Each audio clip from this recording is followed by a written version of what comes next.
Se suele decir que entre más sufre el artista, más brillante es su arte, que los momentos en los que encuentra mayor inspiración para crear llegan después de sufrir un abatimiento o una tragedia. Y es entendible que se generalice tanto esta idea, porque cuando se experimentan emociones tan intensas, provocan una ruptura interior digna de ser contada. Rara vez el espíritu siente la desesperación por expresarse, por anclar en un momento de la historia la particularidad de su experiencia. Quizás sea porque el alma, en medio del dolor, logra apreciar mejor la naturaleza contradictoria de la vida. Entre más oscura la noche, más brillan las estrellas. Sin embargo, lograr hacer algo que requiere tanta fuerza y energía como cualquier acto creativo es casi imposible en medio de una depresión. Primero se tuvo que haber sobrevivido la devastación de la noche más oscura.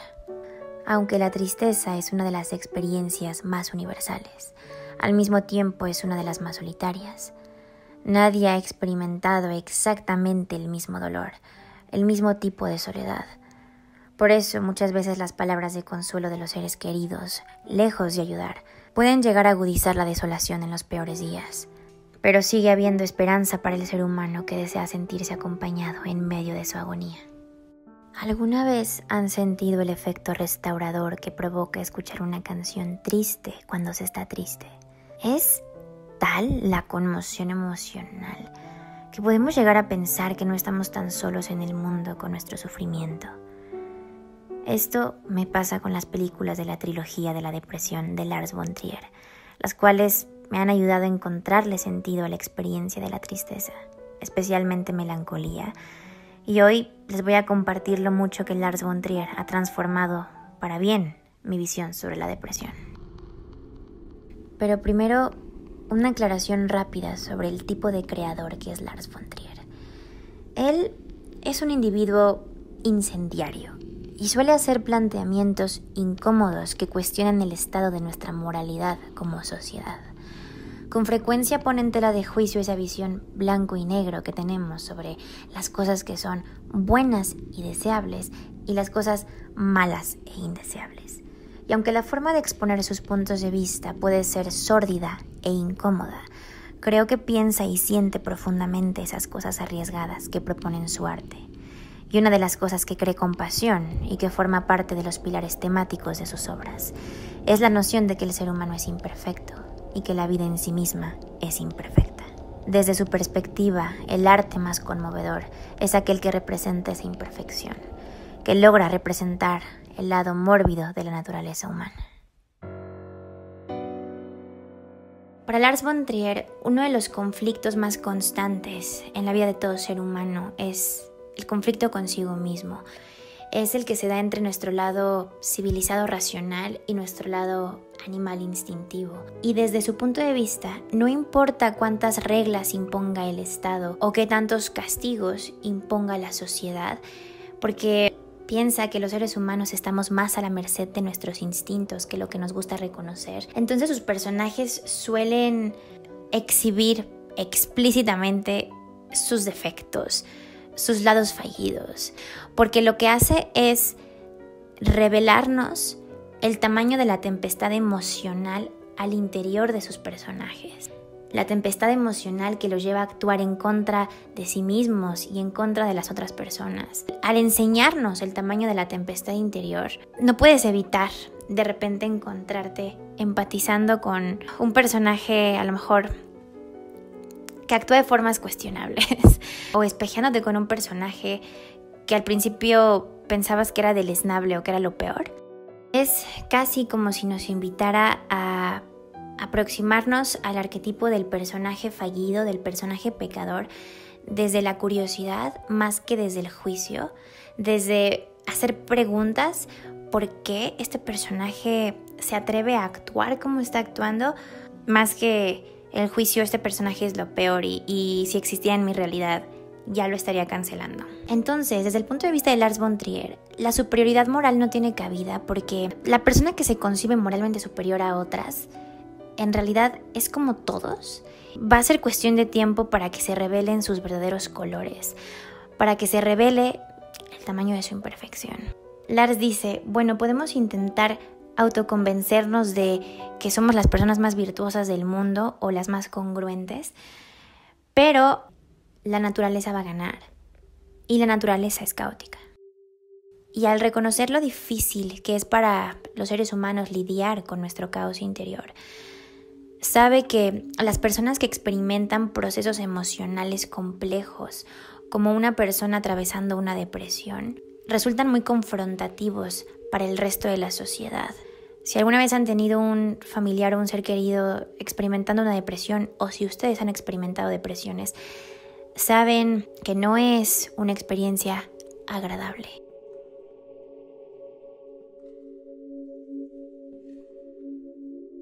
Y por esto, las personas depresivas se sienten alienadas del resto de la sociedad porque sufren un tipo de exilio simbólico o concreto.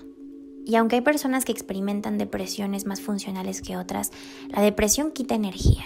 Es un tipo de parálisis que va en contra del ritmo del trabajo y del estudio y que puede transformar a una persona completamente competente en alguien disfuncional e improductivo.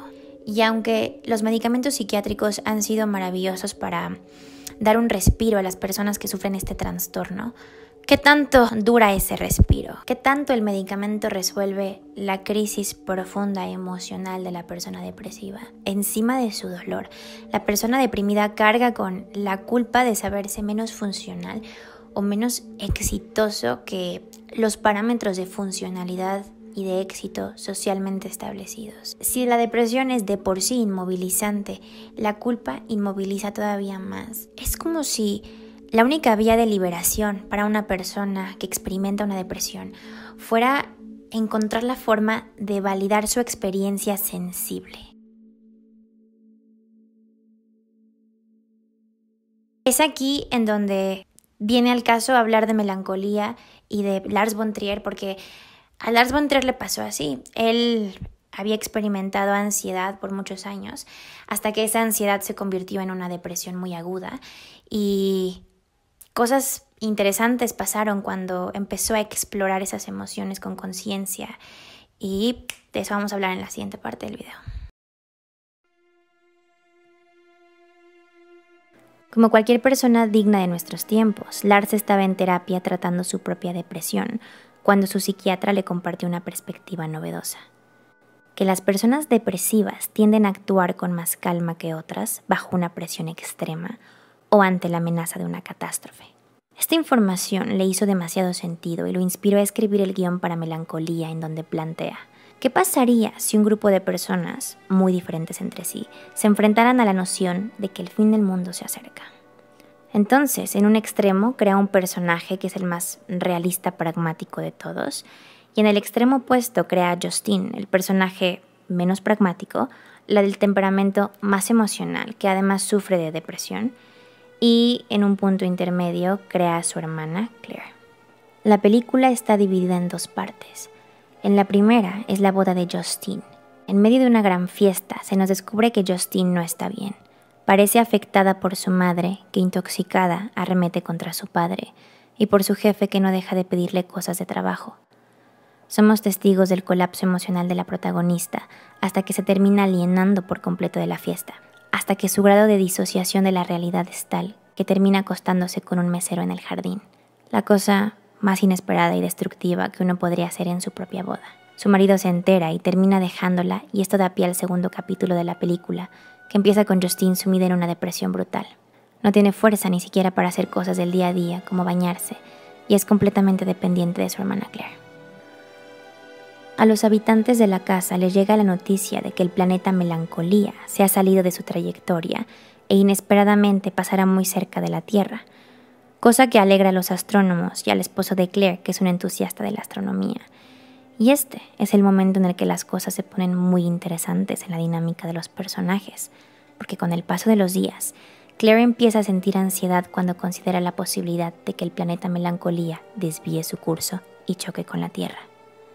Su esposo, al ser más racional, todavía con tranquilidad y confiando en los cálculos de los astrónomos, Le asegura que éste no se impactará con la Tierra y le construye un círculo con alambres para que ella pueda medir que el planeta se va haciendo más chico dentro del círculo y que por lo tanto no quede duda de que se aleja de la Tierra.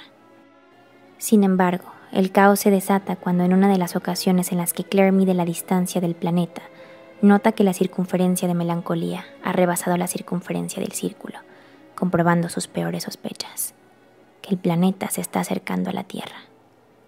Su esposo trata de buscar explicaciones lógicas al fenómeno, pero cuando los noticieros empiezan a informar que efectivamente el planeta va a impactar con la Tierra y que no hay nada que hacer al respecto, el hombre colapsa y se termina suicidando con pastillas, dejando a su familia sola afrontar la catástrofe. Lo más interesante es que en medio del caos, Justine es la única capaz de mantener la calma. Es la que mejor responde a la situación límite.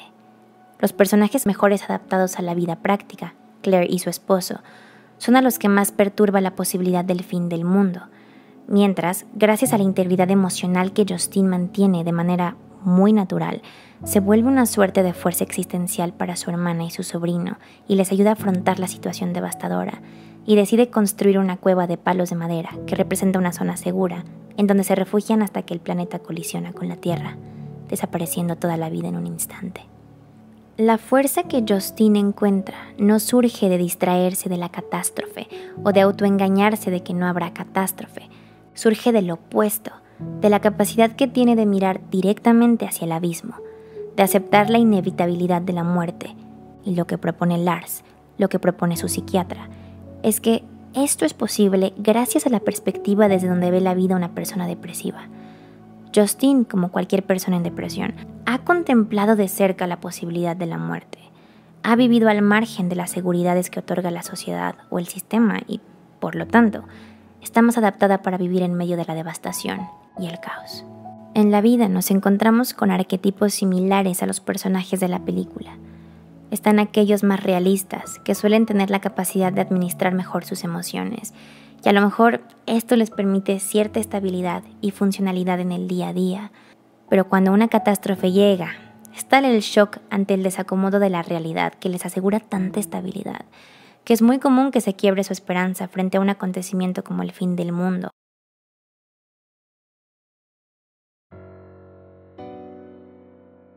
Una de las razones por las que Lars von Trier es uno de mis directores favoritos es porque sus creaciones son profundamente personales. Ha dicho en entrevistas que siempre que saca una nueva película se siente un poco ansioso porque siente que está exponiendo partes muy íntimas de sí mismo al resto del mundo.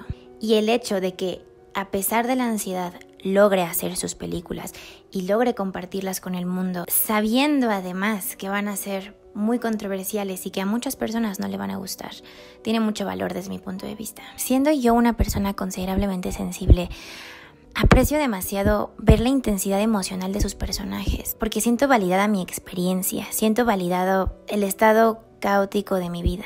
Y esta validación no la suelo encontrar porque la sociedad suele estigmatizar a las personas muy sensibles. Se nos cataloga de susceptibles o débiles, o intensos, o clavados. Y entiendo, porque cuando nos ponemos tristes, nos ponemos muy tristes.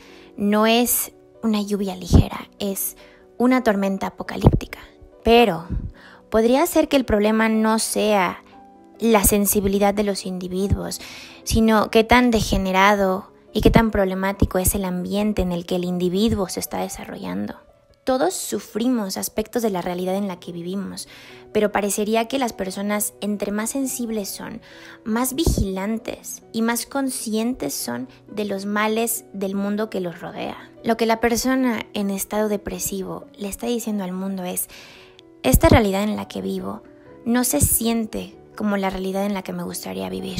Parece que es una idea muy pesimista, pero en realidad es muy optimista, porque tener la capacidad de ver el mundo como está y decir, no lo tolero, para mí no es tolerable el estado de las cosas, da pie a la transformación, da pie al cambio. Podríamos decir que es incluso una perspectiva más optimista que la de la persona que se conforma con el mundo como está y se acomoda a su realidad. La tristeza de Lars von Trier es un acto de rebelión en contra de los vacíos de su realidad. Y es a través del acto creativo, a través de sus películas, que Lars von Trier comunica cómo percibe su realidad y provoca transformaciones. Él ya está cambiando la forma en la que interpreto mi realidad. Lo peor de la tristeza y de la depresión no debería de ser experimentarlas, sino quedarnos sin sublimar la depresión, sin encontrarle sentido al dolor. Y creo que la única forma de sublimar la depresión va a ser aprendiendo a navegar nuestro propio caos, nuestro abismo personal.